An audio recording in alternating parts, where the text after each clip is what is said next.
Assalamualaikum warahmatullahi wabarakatuh. Selamat sore semuanya. Hai, perkenalkan nama saya Aisyah. Saya dari kelas 1002.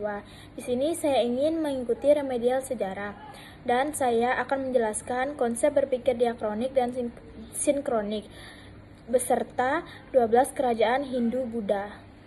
Saksikan. Diakronik dan sinkronik. Apa itu sinkronik? Kata sinkronik berasal dari bahasa Yunani syn yang berarti bersama atau pada saat yang sama, dan chronos yang berarti waktu. Secara harfiah, sinkronik berarti pada waktu yang sama. Sinkronik seperti mengambil sebuah foto yang jernih. Ia menangkap keadaan objek pada saat itu saja, dengan tujuan memahami bagaimana objek itu beroperasi dan terorganisir dalam kondisi saat itu. Ciri khas sinkronik. 1. Fokus pada keadaan saat ini, memeriksa objek pada satu periode waktu tertentu. Misalnya, tahun 2025 masa Renaissance atau masa Orde Baru. 2. Tidak mempertimbangkan sejarah, tidak membandingkan dengan bentuk objek di masa lalu atau masa depan. 3. Berorientasi pada keseimbangan, menganggap bahwa objek pada titik waktu tertentu memiliki struktur yang teratur dan seimbang. Apa itu diakronik? Kata diakronik berasal dari bahasa Yunani, dia yang berarti melintasi atau melewati, dan chronos yang berarti waktu. Secara harfiah, diakronik berarti melintasi waktu. Diakronik tidak hanya melihat apa objek itu, tetapi juga bagaimana dan mengapa objek itu berubah dari waktu ke waktu. Ia menganggap bahwa setiap bentuk yang ada saat ini adalah hasil dari serangkaian peristiwa, pengaruh, dan transformasi yang terjadi di masa lalu. Ciri khas diakronik. 1. Fokus pada perubahan, memeriksa bagaimana elemen-elemen dalam objek berubah seiring waktu. Misalnya, arti kata, gaya seni, struktur sosial. 2. Berbasis sejarah, menggunakan sumber sejarah, dokumen lama, atau data dari berbagai periode waktu untuk membandingkan. Perbandingan diakronik dan sinkronik. Diakronik, pendekatan studi yang mempelajari objek, bahasa, sosiologi, seni, dan lain-lain melalui garis waktu, yaitu mengamati bagaimana objek tersebut berubah, berkembang, atau bahkan menghilang seiring berjalannya waktu. Sinkronik, pendekatan studi yang mempelajari objek pada titik waktu tertentu, biasanya masa kini, tetapi bisa juga masa lampau yang spesifik, tanpa mempertimbangkan perubahan yang terjadi sebelum atau sesudahnya. Berbeda dalam fokus, diakronik dan sinkronik saling melengkapi. Tanpa pendekatan diakronik, kita tidak akan tahu mengapa objek memiliki struktur atau fungsi seperti sekarang. Misalnya, kita tidak akan mengerti mengapa bahasa Indonesia memiliki banyak kata pinjaman dari bahasa lain tanpa melacak sejarah perkembangannya. Tanpa pendekatan sinkronik, kita tidak akan bisa memahami struktur yang jelas dari objek pada saat tertentu, yang menjadi dasar untuk menganalisis perubahan di masa depan. Misalnya, untuk mempelajari perubahan sistem politik di masa depan, kita perlu memahami sistem politik yang ada saat ini terlebih dahulu. Sejarah Kerajaan Nusantara. 12 Kerajaan Hindu-Buddha. 1. Kutai. 2. Tarumanegara. 3. Penjajahan.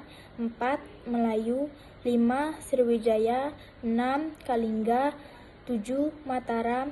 8. Medang Kamulan. 9. Kediri. 10. Singsari. 11. Majapahit. 12. Bali. Kerajaan Kutai. Kerajaan Kutai adalah kerajaan Hindu tertua di Nusantara, berpusat di Muara Kaman. Kerjaannya meliputi perekonomian berbasis pertanian, ternak, dan perdagangan melalui Sungai Mahakam dengan negara luar. Masyarakat yang terdidik bahasa Sanskerta dan huruf Pallawa, serta penyebaran agama Hindu, terbukti dengan prasasti Yupa. Raja terkenalnya adalah Raja Mulawarman abad keempat Masehi, yang mencapai puncak kejayaan dengan kemurahan hati dan kekuatan militer. Runtuhnya disebabkan oleh penaklukan Kesultanan Kutai Kertanegara tahun 1635 akibat konflik kekuasaan dan agama, ditambah kemunduran kepemimpinan dan perubahan jalur perdagangan. Kerajaan Tarumanegara. Kerajaan Tarumanegara adalah kerajaan Hindu tertua di Jawa.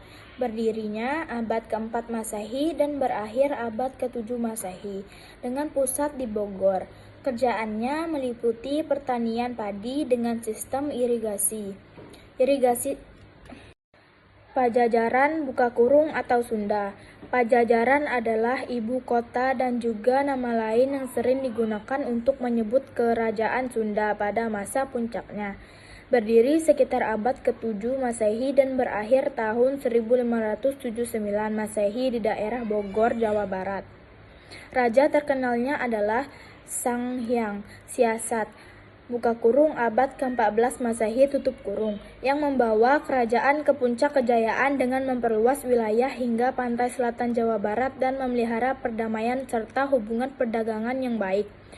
Runtuhnya terjadi akibat penaklukan oleh Kesultanan Banten tahun 1579 dalam Perang Bubat, yang dipicu oleh konflik persetujuan perkawinan dan persaingan ketat di bidang perdagangan. Kerajaan Melayu. Kerajaan Melayu adalah kerajaan Hindu-Buddha kuno di Sumatera. Berdiri sekitar abad ke-7 Masehi dan berakhir sekitar abad ke-13 Masehi. Dengan pusat di daerah Jambi atau Palembang, sebelumnya munculnya di Sriwijaya Raja terkenalnya adalah Dharmasetu, abad ke-7 Masehi, yang terkenal karena prasasti kedudukan bukit yang mencatat perjalanan perdagangannya dan menjadi bukti tertua kerajaan Melayu. Runtuhnya disebabkan oleh penaklukan oleh kerajaan Sriwijaya yang semakin kuat di Sumatera, ditambah persaingan perdagangan dan kemunduran kepemimpinan pasca masa kejayaan. Kerajaan Sriwijaya. Kerajaan Sriwijaya adalah kerajaan Hindu-Buddha besar yang menguasai jalur perdagangan Nusantara. Berdirinya sekitar abad ke-7 Masehi dan berakhir sekitar abad ke-13 Masehi dengan pusat di Palembang, Sumatera Selatan. Raja terkenalnya adalah Sri Jayanasa abad ke-7 Masehi yang membawa kerajaan mencapai puncak kejayaan dengan memperluas wilayah hingga termasuk Jawa, Kalimantan, dan Semenanjung Malaya. Runtuhnya disebabkan oleh serangan berulang dari kerajaan Singsari di Jawa, kemunduran kepemimpinan, persaingan perdagangan dengan kerajaan lain, dan pergeseran jalur perdagangan yang mengurangi pendapatnya. Kerajaan Kalingga. Kerajaan Kalingga adalah kerajaan Hindu-Buddha di Pulau Jawa. Berdiri sekitar abad ke-6 Masehi dan berakhir sekitar abad ke-7 Masehi dengan pusat di daerah yang sekarang termasuk Jawa Tengah dan Jawa Timur. Raja terkenalnya adalah Ratu Sima, abad ke-7 Masehi, yang dikenal karena kebijaksanaannya dan perannya dalam memfasilitas pembangunan candi serta hubungan dengan kerajaan lain seperti Sriwijaya. Runtuhnya disebabkan oleh serangan dari kerajaan Sriwijaya yang ingin menguasai jalur perdagangan Jawa, ditambah kemunduran kepemimpinan dari konflik dalam kerajaan itu sendiri. Kerajaan Mataram. Kerajaan Mataram ada dua periode di Jawa. Mataram kuno, abad ke-8 sampai 10 Masehi. Pusat di Prambanan, Jawa Tengah adalah kerajaan Hindu-Buddha besar. Raja terkenalnya Samaratungga, abad ke-9 Masehi, yang membangun Candi Prambanan dan memperluas wilayah. Runtuh karena serangan kerajaan Singsari tahun 1016 dan kemunduran kepemimpinan. Mataram Islam, 1586 sampai 1755 Masehi. Pusat di Kota Gede dan Kartasura, Jawa Tengah adalah kesultanan yang menggantikan Pejajaran. Kerjaannya perdagangan rempah dan tebu, penyebaran Islam, dan pengembangan kesenian wayang. Raja terkenalnya Sultan Agung Hanyokrokusumo 1613 sampai 1645 yang memperluas wilayah hingga hampir seluruh Jawa runtuh karena pepecahan dalam kerajaan, Perang Geger Pecinan tahun 1755 dan tekanan dari Belanda. Kerajaan Medang Kamulan. Kerajaan Medang Kamulan adalah nama lain dari Kerajaan Mataram kuno (Hindu-Buddha) yang berpusat di daerah Prambanan, Jawa Tengah, berdiri sekitar abad ke-8 Masehi dan berakhir sekitar abad ke-10 Masehi.